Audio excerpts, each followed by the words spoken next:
de fevereiro de 2022. Nós vamos iniciar mais um relato de vida e de experiência com o senhor José Milesi. Então, bom dia, senhor José. A gente gostaria primeiro, né, de informar que nós vamos gravar e filmar sua fala, sua conversa e, dito isso, primeiro nós gostaríamos que o senhor falasse o seu nome, de onde você veio, como que o senhor veio parar aqui no estado do Pará, como era a vida lá na região de onde você veio, como era a sua família. Começasse a falar um pouco sobre a sua vida, sobre o senhor, quem é o senhor. Fiquei à vontade para... Bom dia para vocês. Eu nasci na cidade de Guaporé, na Serra Gaúcha, perto de Bento Gonçalves, 70 quilômetros aí de Caxias do Sul. E eu sou descendente de italiano. Eu sou neto de italiano, né? Meu nome é José Milesi. Nós viemos para o Brasil, a nossa família chegou aqui na 1888, por aí. E o meu avô veio da Itália, né? Meu pai também nasceu aqui no Brasil. E nós se instalamos aí, na Serra Gaúcha. Naquela época, aquela região era muito pobre, né? O povo vivia naqueles morros, né? Que hoje são pareirais, são áreas de turismo. Então, há 70 anos atrás, aquilo era a pobreza muito grande. Mas tinha uma cultura diferente lá. Além de nós termos toda aquela tradição do italiano, do gaúcho, a religião era a Igreja Católica, que dominava toda a vida cultural praticamente de todo aquele povo lá. E a maior honra para uma família era ter um filho estudando para padre. E na minha casa, onde eu nasci, lá nós éramos 6, 3 homens e 3 mulheres. Eu sou o mais velho. E o que aconteceu? Me escolheram como candidato a ser padre. E aí entrei no seminário. Entrei no seminário em 1963. Aí fiquei uns dias, depois fui embora, depois em 64 voltei novamente. Aí começou toda a minha história, 15 anos de seminário, entendeu? Da Igreja Católica. Quando eu cheguei, acabei a faculdade de filosofia, psicologia, fiz a sociologia também, e eu estava com a vocação em dúvida. Eu tinha 25 anos, aí os padres pediram para mim se eu quisesse fazer uma experiência fora do colégio, do interno dos padres, né? Que eu já estava com 15 anos lá dentro, né? Praticamente sem grande vida social, nada, né? Tudo dentro daqueles padrões da Igreja Católica. Levanta às 6 horas, 6h15 tomar banho, 7 vai para o café, 8 para a aula, e aquela coisa toda até a noite, e isso era direto, né? Durante 15 anos. Aí me deram, eu vou para onde? Eu perguntei para ele, você tem 3 lugares aqui para ir. A ideia deles era a França, né? Que tinha me parece que era a França, e Estados Unidos também tinha uma missão dele lá. E outro é a Amazônia. Eu, como tenho um espírito aventureiro, pensei 2 vezes, digo, eu vou para a Amazônia. Aí eu perguntei para onde? Aí estão abrindo a Transamazônica, né? E nós precisamos dar assistência para os imigrantes, porque a minha congregação é dos padres carlistas. E o ideal dela, quando os italianos vieram da Itália para cá, esse Giovanni Battista Scalabrini criou uma instituição, a congregação chamada dos Padres Carlistas, para dar assistência para os italianos que vinham nos porões dos navios junto com os escravos, entendeu? Para cá. Já era uma época assim. E com esse objetivo eu vim parar aqui na Amazônia, né? De dar assistência, ajudar esses imigrantes todos que vinham de outras regiões do país para cá. Então foi assim que eu cheguei até aqui em Tupiranga, entendeu? Aqui já tinha 2 padres nossos, o padre Avelino, tinha o padre Luiz Batista, que já estavam dando assistência aqui e outros padres também.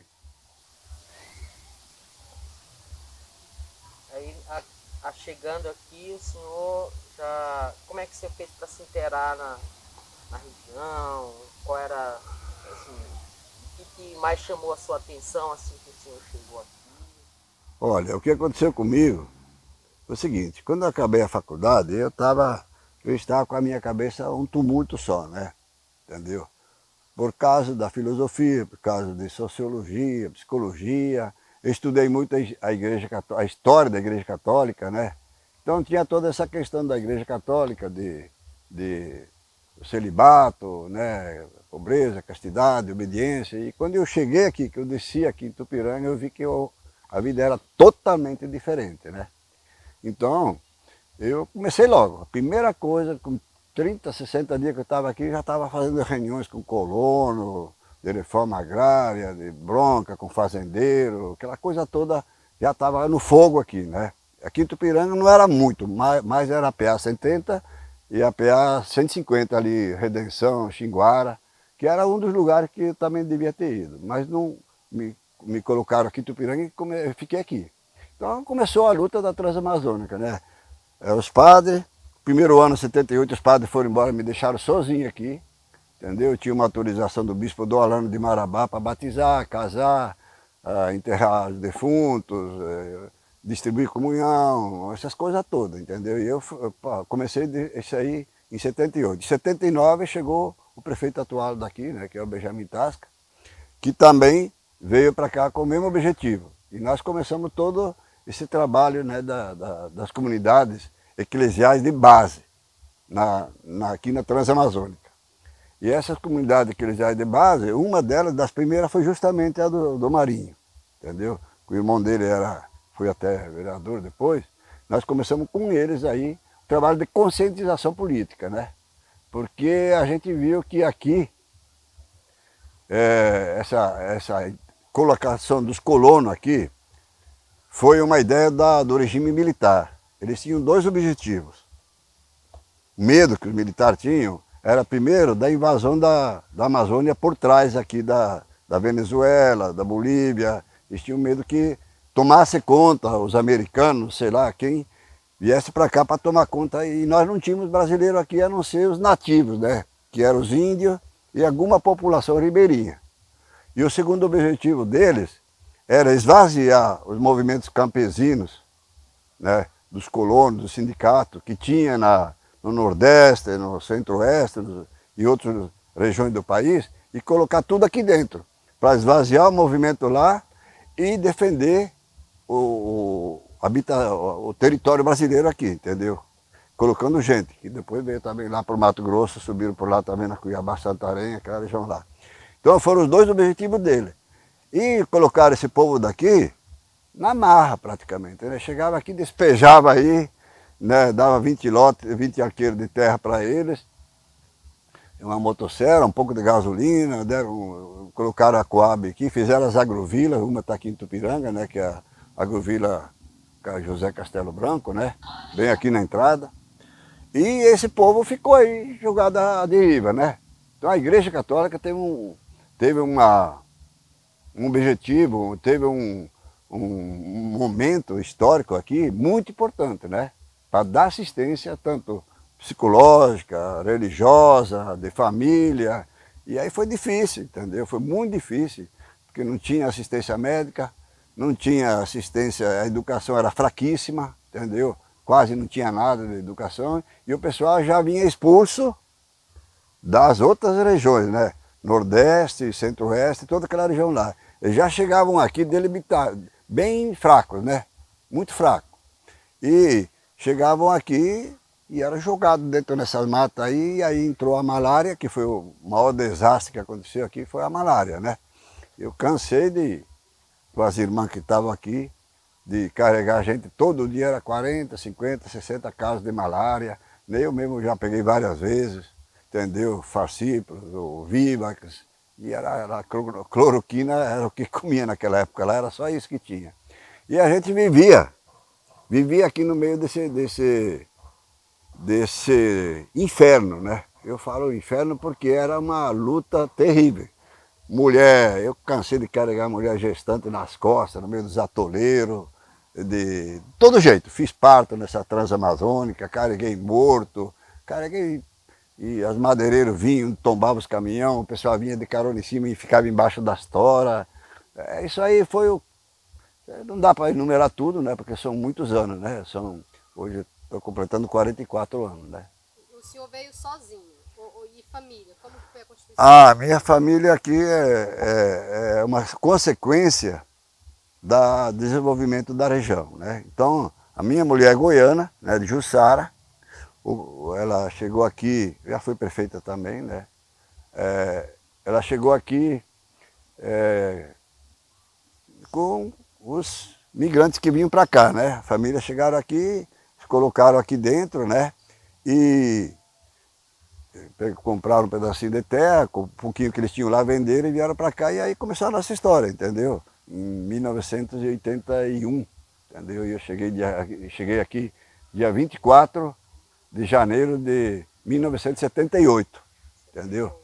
Eu cheguei aqui e desconhecendo tudo, eu nem tinha ideia do que era a Amazônia, sabe? Que eu via a Amazônia pela Manchete. Tinha uma revista chamada Manchete, a gente só via os tratores derrubando as árvores imensas, e mais nada.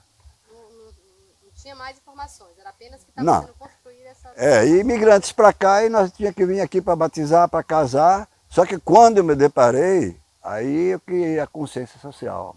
Aí eu vi o tanto que esse povo sofria aqui, né?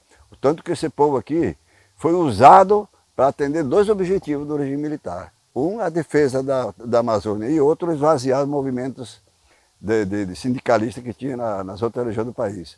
Foi assim que começou a vida aqui. E nós viemos aqui para fazer esse trabalho no meio desse povo.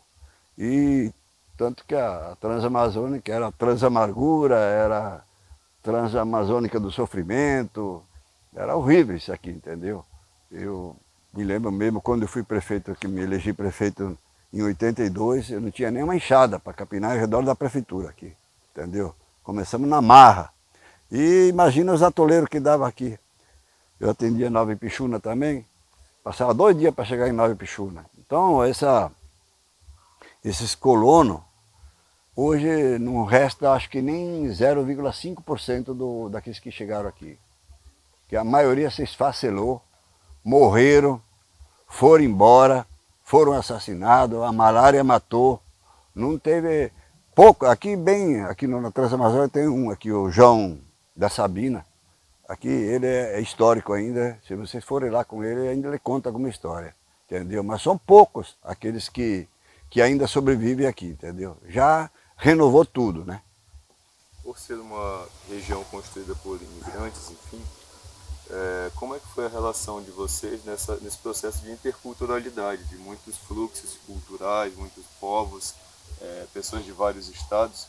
Como é que era essa relação sua com as pessoas, com a vizinhança, enfim, com a construção de afeto com essas pessoas? Aqui a miscigenação cultural e de pessoas era grande, né? E era imenso, né? E vinha gente de todo lugar do Brasil, entendeu? Mas eu aprendi com a humildade, com a simplicidade, entendeu? De conversar com todo mundo, sentar com todo mundo, comer a mesma comida, entendeu? E aí, se tornando amigos dele, primeira coisa é se tornar amigo, né? Independente do que o cara pensava, do que o cara falasse, do que o cara vestisse, o tipo de comida que tinha, entendeu? Aí a gente foi se adaptando à região, o peixe, a farinha, né? E isso aí foi a melhor coisa que eu fiz na minha vida, né? Me entrosar com esse povo todo aí. E não só eu, mas toda a própria Igreja Católica, né? Todas as pessoas que vinham aqui, eles tinham que partir para isso, porque não tinha outra saída para nós. Não adiantava eu querer aqui impor a minha cultura do sul do país, ou da Serra Gaúcha, que não existe, não tinha caminho para isso. Então o que nós fizemos foi isso. A gente recebeu e participou e incentivava toda, que nem o Marinho falou aí, né? Incentivava o canto, incentivava as festas, incentivava a comida, o esporte, né? Futebol, entendeu? Então foi devagarzinho, paulatinamente, a gente foi indo, caminhando e a região foi crescendo. Tupiranga era 2 ruas na beira do rio, né? Não tinha nada aqui, isso aqui tudo era mata, era ainda tudo original, né? E para além do seu trabalho missionário, enfim, dentro da igreja, como se deu esse trânsito entre a igreja e os movimentos sociais?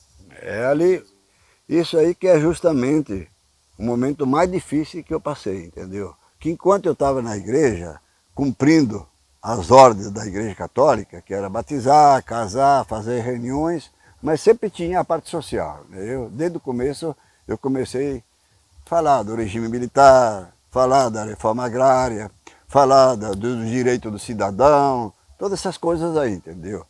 Aí, essa parte social da Igreja Católica é que me levou a fazer a transição da Igreja Católica para a política. E eu detestava a política. Eu detestava a política, era regime militar, ninguém nem queria, eu não queria nem saber. Mas a necessidade do povo fez com que a gente caminhasse nessa direção aí, de tentar encaminhar e resolver os problemas desse povo todo que estava sendo enganado aqui, que passaram horrores aqui dentro, né? Tem tanta história por aí que se você for levantar, é coisa do cara ficar, né? Isso aconteceu aqui, hoje aconteceu isso aqui em Tupiranga, aqui na Transamazônica, aconteceu e muita coisa está acontecendo ainda, né? Tem muita coisa acontecendo ainda. Então, foi uma transição bastante difícil, né? Bastante difícil para passar de um trabalho religioso para o trabalho político e dar assistência. Aí nós começamos a criar o primeiro sindicato dos trabalhadores rurais, né? Eu fui junto com o Marinho, aí fomos os primeiros que criamos, depois criamos uma cooperativa, depois começou alguma associação, quando entrou 2002, né, com a eleição do Lula, aí começou a abrir mais, né? Mas aí a gente começou a aprofundar mais isso dentro da política, né? Mas antes na Igreja Católica era só as comunidades eclesiais de base. Só as comunidades eclesiais de base que a gente procurava organizar. Então era uma no quilômetro 100, outra no quilômetro 95, a outra aqui beirando o rio, a outra acolá. E nós já tínhamos, quando eu fui sair, nós já tínhamos aí um número de 60, 70 comunidades de base. Até hoje eu tenho todos os manuscritos lá em casa, tudo, reunião de atalho em tal lugar, reunião de atalho em tal lugar, comunidade tal, batizado, casamento, é pilha de papel lá. E como era esse trabalho de vocês no MEB? Olha, ali em Marabá era onde a gente recebia o conforto, entendeu? Eu era da CPT, entendeu? Ali a gente acompanhava a movimentação do país política, né, do regime militar, que nós vivemos durante o regime militar, nós estamos tudo no período militar, até 1985. Então lá dentro nós tínhamos o bispo do Alano, Maria Pena, que era não era diocese, naquela época era prelazia que falava. Era prelazia e tinha o Mano, tinha eu, Ademir Martins, a ex-esposa do Ademir Martins, a Luzia, e outros padres que estavam aí também trabalhando. Então nós tínhamos lá em Marabá, a gente fazia treinamento, recebia orientação de como se comportar, né, diante de todo esse regime militar e ao mesmo tempo fazer um trabalho de conscientização com o povo, para ver se esse povo evoluísse um pouco e começasse a sair daquela situação que foram colocados aí, né, que era uma situação desumana, né, no meu entendimento. Hoje, então, mais ainda, né, olhando de hoje, né? Porque na época também a gente sofria lá junto também, comia o que tinha, bebia o que tinha, e graças a Deus eu tive saúde boa para suportar isso aí, né? Então esse que era o trabalho ali em Marabá, entendeu? Com a CPT. A CPT, ela teve e tem até hoje, né, um papel muito importante, né, na distribuição da terra. A questão da reforma agrária, eu depois, como prefeito, eu trouxe 7.000 famílias para cá, para Itupiranga, entendeu? Que eu ia buscar no Maranhão, eu tinha 3 caminhões direto para cá, e pô, localizei todo esse povo aí para dentro, mas que não foi um sucesso. Porque colocava o povo lá e depois os governos começavam a retirar o apoio, né? E aí começaram a vender. Aí agora hoje já veio outra leva de pessoas, né? Comprando e... Até hoje esse processo migratório ele continua? Continua, até hoje. E como que o senhor vê essa questão assim? Porque teve a migração influenciada pela Transamazônica, dos colonos que chegaram e já ocuparam as terras ali com um mínimo de incentivo, mas tiveram também migrantes que vinham espontaneamente, né? Tinha um conflito entre essas duas categorias de migrantes? de ocupar a terra já ocupada, ou a colonização cortar a terra desses migrantes mais, na verdade, sem ter sido incentivado? Como que o senhor percebia isso? Olha, aqui Itupiranga foi um dos municípios em que a reforma agrária não foi muito, não teve muitos conflitos. Teve mortes também, teve prisões, eu mesmo fui um cara ameaçado muitas vezes, tinha aqui uma gangue de pistoleiro grande aqui dentro, uma das maiores do sul do Pará, né? Eu não vou falar o nome, porque ainda existem pessoas por aí, entendeu? Mas tudo isso aconteceu aqui. E o conflito existiu, depois que acabou aquela parte mais pesada, né? Aí veio o pessoal de fora já comprando dos outros aqui, aquilo que eu acabei de falar. Por quê? Porque o próprio governo não manteve os caras lá dentro do jeito que precisava, né? Abriram a estrada, fizeram as pontes, deram as casas, mas não houve um planejamento para a produção, né? Que é a agricultura familiar, né? Tem alguma comunidade, alguma coisa acontecendo. E aí muita gente partiu para aquilo que o Tonico falou, partiu para criar gado, né? E hoje aqui, o que comanda o município é o gado, é a pecuária, entendeu? A agricultura familiar, ela caiu muito. E nós sabemos que para matar a fome, para ajudar esse país, a agricultura familiar é muito importante. Agora, se não tiver o governo do lado, acompanhando, subsidiando, dando dinheiro, dando técnico, dando insumo, dando uma tecnologia, implementos agrícolas, a coisa não anda. Então, cai tudo na mão de quem tem um pouco de condições, né? Isso é o resultado de todo esse trabalho que aconteceu aqui da Transamazônica, né? Caminhou e hoje, né, ficou uma parte apagada, né? Que eu acho que o trabalho que vocês estão fazendo aqui de resgatar toda essa história aí de 50 anos, ela é muito importante para isso aí. Para nós todos, para nós rever tudo aquilo que nós passamos, né, Tonico? Foi uma coisa pesada.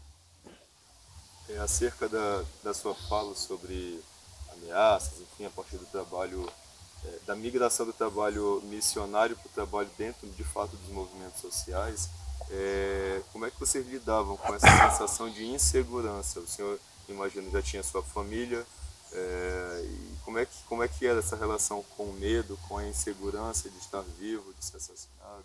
Os momentos mais difíceis eu passei ainda dentro da Igreja Católica, entendeu? Muitas vezes o exército chegou aqui em Tupiranga, né, com 2, 3 carros, com metralhadora fora da janela, passava aqui por causa da guerrilha do Araguaia, porque acusavam nós que éramos da guerrilha do Araguaia, terrorista, e aquela coisa toda, né? Então muita coisa aconteceu. Eu me escondi embaixo das camas das freiras, não foi só uma vez não. Saía daqui correndo pelo barco aqui com voadeira, ia na casa do bispo lá em Marabá, ficava 8 dias lá escondido lá dentro, porque eu sabia que lá eles não iam mexer com o bispo, né? A mínimo não mexeram, porque o cara tinha um leque a nível nacional e mundial grande, né, de conhecimento. Então ele respeitava a Igreja Católica naquela época lá.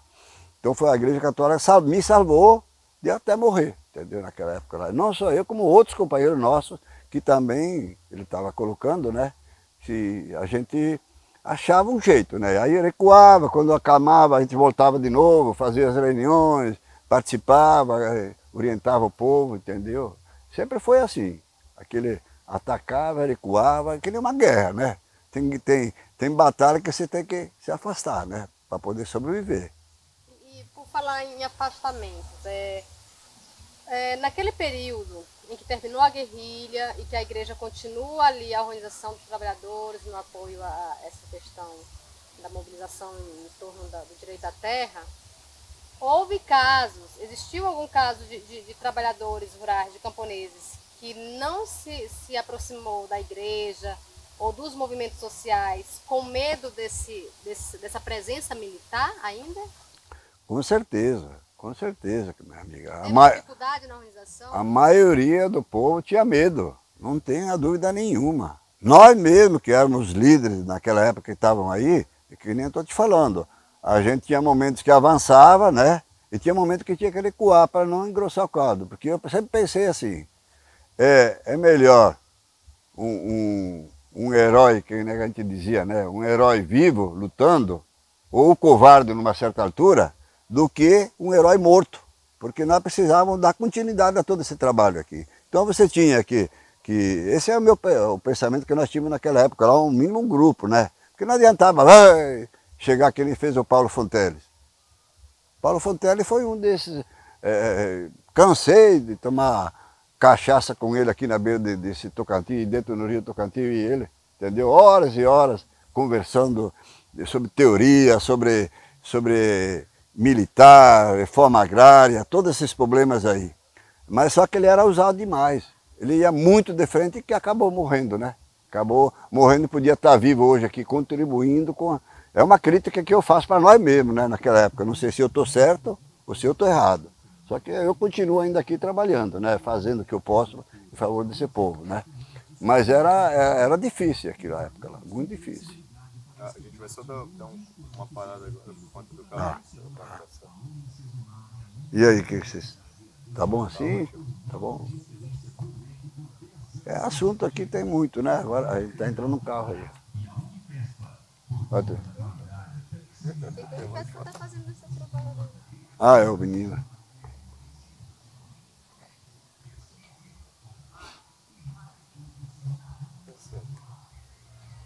Tá ouvindo? Não tô vendo. Tá, só. É só você tocar agora.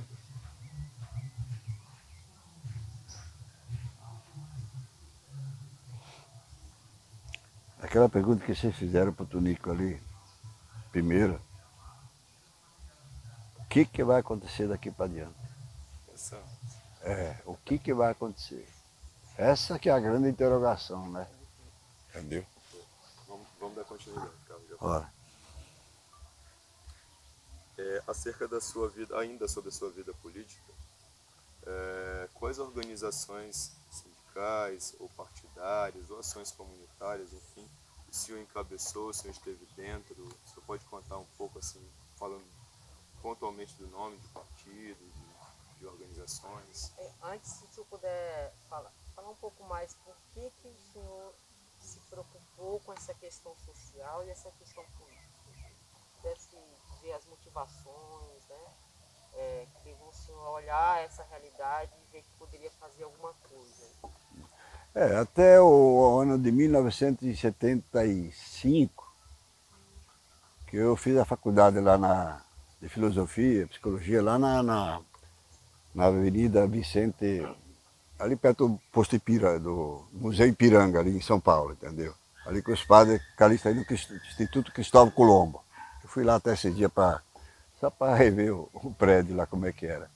E eu senti, nesses 3 anos, que eu adquiri a consciência social e política. Que até o término do ensino médio eu não tinha consciência ainda. A gente via o regime militar, né, naquela época, matando gente, deputado, fechando congresso, o AI-5. A gente acompanhava tudo aquilo, mas eu não tinha ainda uma consciência clara do que estava acontecendo no país. Entendeu? Aí, os 3 anos de faculdade, ali dentro vinha Chico Buarque de Holanda, vinha toda aquela turma de esquerda ali dentro, entendeu? E a gente foi entendendo, né, o que era que estava acontecendo no país. E aí, eu um dia apresentei até um teatro lá, mostrando os nordestinos que vinham para São Paulo, sabe?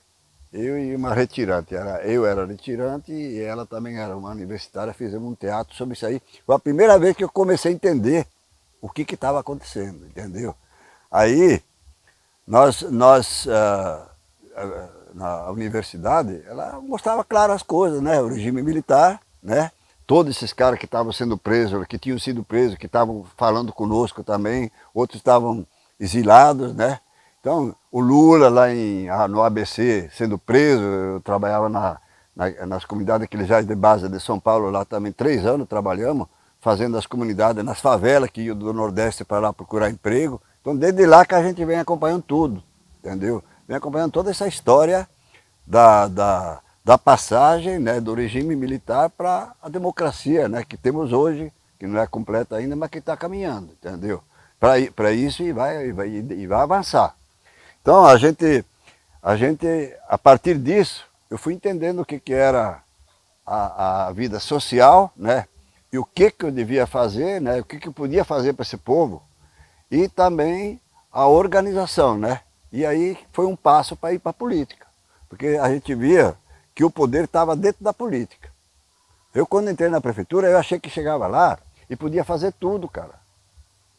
Sabe o que eu fiz no primeiro dia? Peguei uma enxada e fui capinar ao redor da prefeitura. Do prédio da prefeitura, que tinha um mato alto assim. Entendeu? É uma pena que não tem a foto disso aí, entendeu? Achava que eu estava cheio de ideais na cabeça, pelo estudo, o pessoal de esquerda, tudo. Achava que ia fazer a revolução, se ganhar a eleição já tinha feito a revolução. Entendeu? Não tem nada disso, né? Eu estava apenas começando a entender o que era essa mudança que tinha que se fazer da sociedade, né? Das pessoas, das pessoas que estão abandonadas, pobres, jogadas lá para as traças, entendeu? Que nem hoje aqui em Tupiranga, nós temos 35% da nossa população abaixo do nível de pobreza. É eu que vou resolver com meus ideais? Eu não vou conseguir. Ele não vai. Agora, nós somos membros dessa luta, né? Para fazer. Então foi assim que eu acabei saindo, né? Daquela situação de bitolado, eu vou dizer, né? Bitolado pela Igreja Católica ou bitolado pelo estudo, não sei o quê, para uma vida mais de revolução, né? De mudança, de transformação da sociedade, essas coisas todas que nós estamos vivendo hoje, né? E aí o senhor começa a entrar em quais movimentos depois aqui? A primeira coisa foi aquilo que nós falamos, né? Comunidade eclesiástica de base. Sindicato, criar um sindicato para poder fazer a defesa desse povo todo, né? Aí a CPT, o MEB, Marabá, era quem nos dava a orientação e nós colocava para poder caminhar nisso aí, entendeu? Aí depois caímos dentro da política, né? E quando fomos para a política, aí a política ela é hoje aquilo que você está vendo aí, né? É complicada, não é fácil você ser um político hoje. Qual foi o partido que o senhor se filiou MDB. e como é que foi a sua atuação? Olha, Chegou a ser eleito para algum cargo? Não, eu fui MDB, entendeu? Foi o primeiro partido que teve no país de oposição, foi o MDB. Lá dentro estava o PT, estava o Partido Comunista, estava a Igreja Católica, estava todo mundo lá dentro no MDB, entendeu? E até hoje continua no MDB. Só que nós aqui que fundamos o PT e outros partidos, só que eu sempre tive amarrado ali dentro, né? Porque o cabo acaba se amarrando nessa estrutura política, né? E continua ali, né? Agora, eu continuo no MDB, mas não é dizer que o MDB é o cara que vai salvar o mundo, não. Isso não tem nada a ver uma coisa com a outra, mas eu continuo ainda aí, né? Agora, eu tinha feito outra pergunta, o que era? Não, sobre as organizações, partidos, o que levou o senhor para a política? Pois é, isso aí, entendeu? Isso que eu estou acabando de falar, né? Não é uma coisa que eu quis ir. Eu fui conduzido a essa situação toda que nós estamos vivendo aí, que vivemos, né? Acerca já dentro da sua atuação política e dentro da sua chegada nesse processo todo, e naquela época, sobretudo, que era regime militar, enfim, como que o senhor avalia a ideia de desenvolvimento que o governo supostamente tinha para a Amazônia e isso era propagandeado? Como é que o senhor avalia isso e a presença dos migrantes aqui? Esse desenvolvimento era para quem? É aquilo que eu falei, né? Dois tópicos aqui. O primeiro foi para defender a Amazônia, né? Do medo da invasão dos estrangeiros. E o segundo, esvaziar os movimentos campesinos. Agora, o objetivo dos caras que estavam aqui não tinha nenhum. Era para atender esses dois objetivos do regime militar, entendeu? Aí aqui dentro, através da igreja, através da própria política, é que foram começando a surgir as movimentações. Então a reforma agrária foi a primeira coisa que eu fiz aqui no município. Eu tinha milhares de aqueles de terra aqui, nós trouxemos nos 6 anos de mandato meu, que foi 6, por causa do regime militar, né?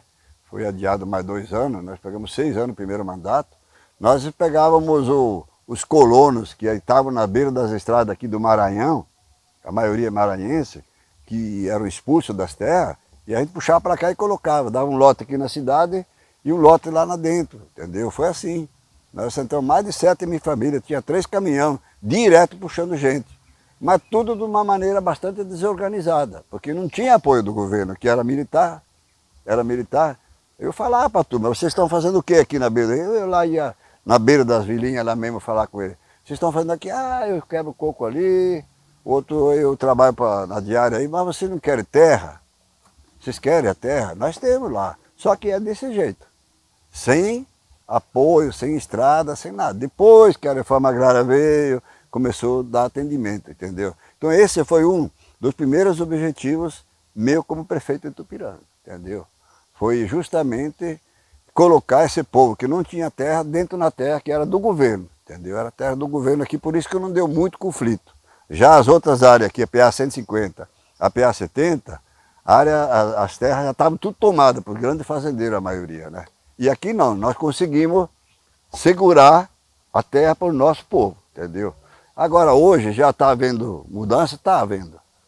As 2, 3 comunidades pequenas viram uma fazenda, outro compra 10 aqui, depois compra mais 30, 40, 50, e aquela coisa tá virando o inverso. Mas no governo meu nós conseguimos fazer isso, segurar essas terras. Ainda aqui também tem fazenda grande, mas não são fazendas que perturbaram, né? Foram fazendas que foram se criando, tinha lugar para todo mundo aqui, para o pequeno, para o médio e para o grande, entendeu? O senhor foi o primeiro prefeito eleito democraticamente pelo povo aqui em Itupiranga, ainda na época do regime militar. Conte pra gente alguns fatos que marcaram essa sua eleição, esse processo de eleição naquela época. Eu fui o 5º prefeito eleito aqui em Itupiranga, entendeu? Como não era área de segurança nacional para ser imposto, né? O governo do estado era imposto, o prefeito de Marabá era imposto, porque era considerada área de segurança nacional, Altamira também. Aí eu fui eleito aqui, nós éramos Conceição do Araguaia, São João do Araguaia, Itupiranga, Jacundá, Marabá e Tucuruí. Era só esse município que tinha aqui, não tinha outro município. Não tinha nenhum dos outros. Aí, dos 6 parece que é, né? Dos 6, só Itupiranga que conseguiu eleger de oposição do MDB, entendeu? Nós ganhamos a eleição e teve um fato curioso. No término da apuração dos votos, lá em Marabá, na maçonaria. Naquela época era cheio de militar, de metralhadora, e eu era o único opositor lá dentro, né, com mais uns 5, 6 colonos aqui da Transamazônica, que viviam na Transamazônica, me acompanhando lá. E quando nós ganhamos a eleição, que eu desci da escadaria da maçonaria, o Mutran, o Vavá Mutran, que era os poderosos aí de Marabá, ele saiu fora, levantou a mão e disse assim: filha da puta daquele povo de Itupiranga, entregaram a prefeitura para um comunista, para um terrorista. Aí eu voltei para trás e disse: tchau, Vavá, até a próxima. Foi embora para Itupiranga. Então, acho que já quase finalizando a entrevista, a gente faz uma pergunta bem pontual, assim. O que é, na sua opinião, e hoje, sobretudo, o que é que significa a Transamazônica para o senhor? Rapaz, a Transamazônica para mim significa hoje ainda sofrimento. A Transamazônica não tem hoje ainda, né? Passou o asfalto agora, né? A energia chegou agora. Começou um pouco de conforto, mas ainda nós temos muita coisa para fazer. Tem muita gente abandonada, muita gente sofrendo, entendeu? Não existe uma organização assim 100% ainda não na Transamazônica. Ela tem uma riqueza imensa, mas o povo não está se beneficiando disso aí naquilo que é o direito básico, né? As necessidades básicas deles, entendeu? Casa para morar boa, emprego, estudo bom, entendeu? Alimentação boa, cultura, esporte, lazer para eles. É difícil, que nem ele estava falando, né? qual é o lazer nosso aqui, a não ser pegar o ônibus ou o avião, quem tem um pouco mais de condições, e ir para Fortaleza ou ir para o mar. Aqui dentro nós temos o quê? Futebol. Agora eu criei o Esporte Clube Itupiranga, fui aqui, criei aí em 2019, estamos disputando o Campeonato Paraense, então isso aí também está alegrando muito o pessoal. E festas, mas nós estamos com o quê? Pandemia, como é que tu vai se aglomerar? Então é difícil, ainda nós temos muito para caminhar. A Transamazônica para mim hoje ainda é símbolo de sofrimento, ainda é símbolo de sofrimento e carece de transformação. E mudar tudo esse estilo de economia, de política, como fazer que isso aqui se torne um lugar onde as pessoas podem dizer eu estou feliz de estar morando na Transamazônica. Tem muita gente que está indo aqui porque não tem para onde ir. Essa que é a realidade. Você vai para o sul do país, para determinadas regiões, tem emprego para todo mundo, está sobrando emprego. E aqui não tem emprego para ninguém. A prefeitura, que atinge ali que 1%, 2%, o resto é pecuária e peixe. E a maioria não vive de Bolsa Família, né? Aqui a Bolsa Família aqui é um mundaréu de gente. 30%, 35%, né? Que a esposa dele cuida disso aí. De gente que vive disso, de um auxílio de R$400, R$500. Como é que o cara vive? Sobrevive com dinheiro desse? Então a pobreza ainda continua aqui na Transamazônica. Tu vai na Vila do Caiazeira, aqui o distrito, pode ver lá também a pobreza que tem. E tu vai indo e é todo mundo assim. Pode ir para Altamira, onde tu quiser aí. Ó, tá aí a usina Tucuruí, né? Belmonte, tudo isso para ajudar quem? Carajás, Vale, e a energia vai para o sul do país. E nós aqui pagamos ainda a energia mais cara do mundo, do planeta Terra, entendeu? Aquela que o senhor estava pensando, aquela pergunta que a gente já fez, desses 50 anos que se passaram, o que o senhor imagina agora que seja os próximos 50 anos? Duas coisas eu penso. A primeira é como manter essa população aqui dentro da Amazônia e viver em condições de ser humano sem destruí-la. Esse é o grande desafio nosso aqui, que não é isso que está acontecendo aqui. Como fazer com que essa população viva aqui dentro da Amazônia, respeitando o meio ambiente, os biomas, tudo que existe aqui, sem estragá-la. E a segunda é que a produção de alimentos a nível mundial faz com que a soja entre aqui, o milho entre aqui, o pecuário, tudo vai invadindo e vai derrubando tudo e vai acabando tudo. É o que está acontecendo. Então o grande desafio que eu vejo hoje é isso aí. Como respeitar isso aqui e ao mesmo tempo ter um povo que vive uma vida digna, né, aqui dentro, que não é difícil. E como segurar todo esse ímpeto da produção de alimentos que vende para a China, que vende para os Estados Unidos, que vende para todo mundo aí, onde precisa de comer, que a minha população precisa comer, né? Então essa a grande questionamento meu é isso aí. Então a Transamazônica é isso aqui, porque ela cruza bem no meio da Amazônia aqui, sai daqui, vai até Jacareacanga, lá para dentro, naquelas regiões lá, e é isso aí. Bom, a gente agradece, o Projeto 50 mais 50 agradece ao senhor pela contribuição, por contar a sua história para a gente e nos ajudar nesse processo de reconstituir, né, essas memórias, reconstituir a imagem, a ideia do que seja a Amazônia a partir das vozes de quem de fato esteve aqui nesse processo de construção desde a Transamazônica. E se o senhor quiser deixar mais alguma mensagem, fazer alguma fala mais. Olha, eu tenho já 44 anos que estou aqui, né? Então eu aprendi muito. Para mim foi uma aprendizagem muito grande e está sendo até hoje, né? E agora que o desafio é maior ainda para a gente dar condição, conduzir todo esse processo de proteção dessa população que está aqui dentro, desenvolver o país sem machucar a Amazônia, sem machucar os rios, sem machucar os peixes, as culturas todas que tem aqui dentro. E eu acho que o maior desafio hoje é maior ainda do que quando nós chegamos aqui. Porque quando nós chegamos aqui, era solto. Você derrubava pau, queimava, matava animais, briga e a coisa rodava aí na doida, né? Na loucura. Hoje não. Hoje tem que ser mais científico, né? A tecnologia tem que estar no meio. Nós temos que trabalhar isso aqui junto com o pessoal do meio ambiente, que são os caras que eu admiro, cara. Há 40 anos atrás eles já enxergavam isso aqui e nós éramos tapados. A gente tocava fogo na mata, derrubava castanheiras imensas, entendeu?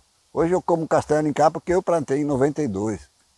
Eu que plantei, tá os montes lá de castanha, 2 montes assim lá para todo mundo ver lá, entendeu? Então, aconteceu, cara, aconteceu, é isso aí.